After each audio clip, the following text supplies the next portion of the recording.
What is up, fellow nerds, and welcome to Not Your Status Quo's quick hit on the massive layoffs at DC Comics and DC Universe. Well, it looks as though the year-long 2020 Nickelback reunion tour is bringing us even more bad news, as if Nickelback itself wasn't bad enough. We got word on Monday, August 10th, that DC Comics and their streaming service, DC Universe, has been impacted by their parent company, WarnerMedia's corporate realignment, aka as many as 600 layoffs between both units. It's actually been referred to by many as an absolute bloodbath. From The Hollywood Reporter, the majority of staff of the streaming service DC Universe has been laid off, as has editor-in-chief Bob Harras, the multiple other executives on the publishing side,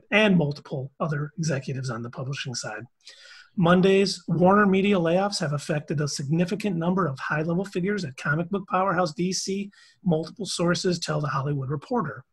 Among those said to be losing their positions are editor-in-chief Bob Harras, Senior VP of Publishing Strategy and Support Services Hank Kanalz, VP of Marketing and Creative Services Jonah Weiland, VP of Global Publishing Initiatives and Digital Strategy Bobbie Chase, Senior Story Editor Brian Cunningham, and Executive Editor Mark Doyle, who oversaw the rollout of the Black Label graphic novels. Jim Lee remains the CCO.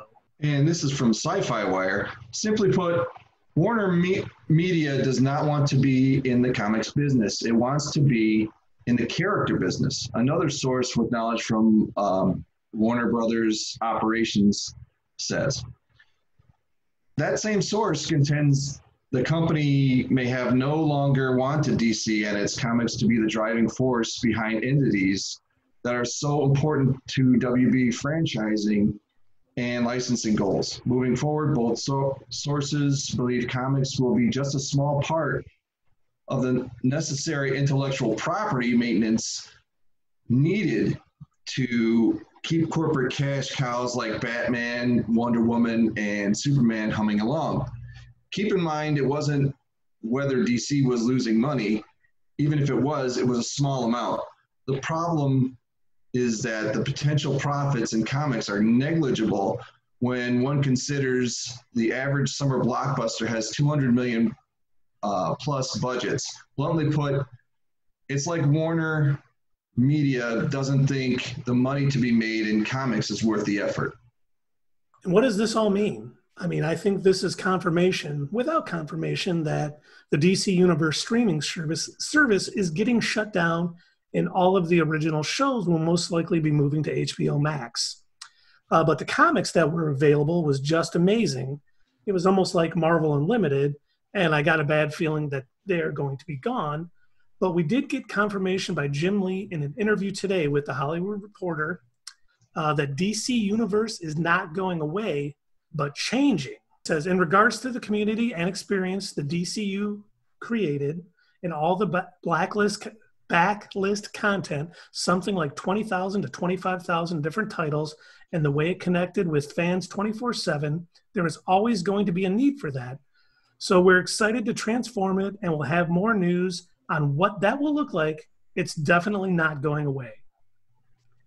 And with the timing of this announcement, it's not surprising at all. With DC Fandom coming up on August 22nd, the focus will be all about what is announced there, and this story will probably fade into the background. I feel bad for everyone that is losing their job. It really sucks. I do think that we are going to get fewer DC books with hopefully better quality, and that should help turn them a little more profitable, and their overlords at at&t will look more favorably on them. Or sell, once they have a more attractive purchase. But they probably want all of those DC properties on HBO Max, so I wouldn't get your hopes up for anything like that happening. And, at&t owns WB, Disney owns Marvel. We all know what that means. Even though Disney has thus far been doing a great job with Marvel, eventually profit and PC culture takes over and we lose what we love about the comics.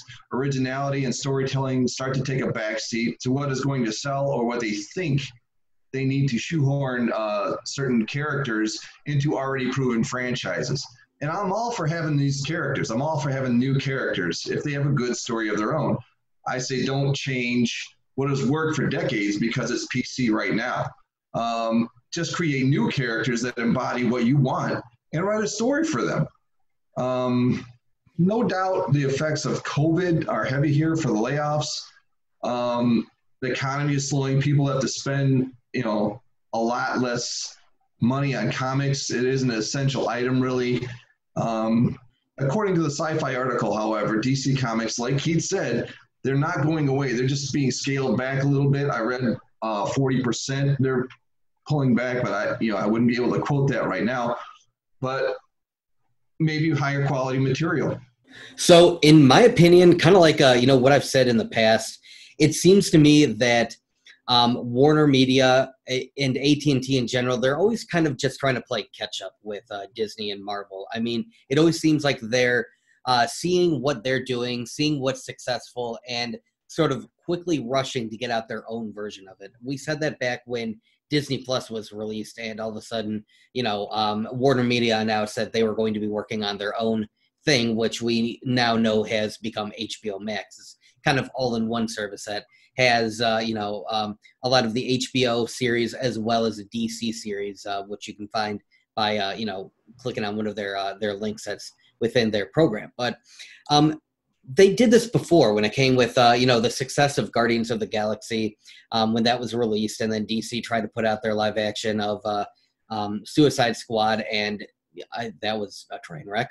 So, I mean, I really don't know where this is going to end up.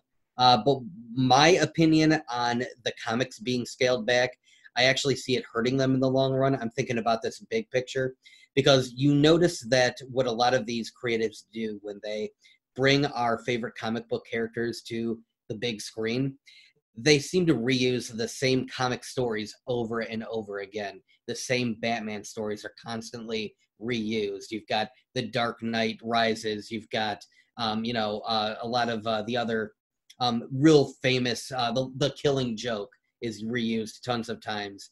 And we see this with all of the other characters. They seem to be continuously going back to the same well, and eventually it's going to dry up. I think they need to continue putting money into their comics, and they need to continue hiring writers, and they need to continue pumping out good new stories, fresh stories, because eventually when they want to start actually making good live action movies, after Nickelback is done touring, then it would be wise if they actually had some new stories to maybe source. But what do you guys think? Let us know in the comments below, and we'd love to hear from you.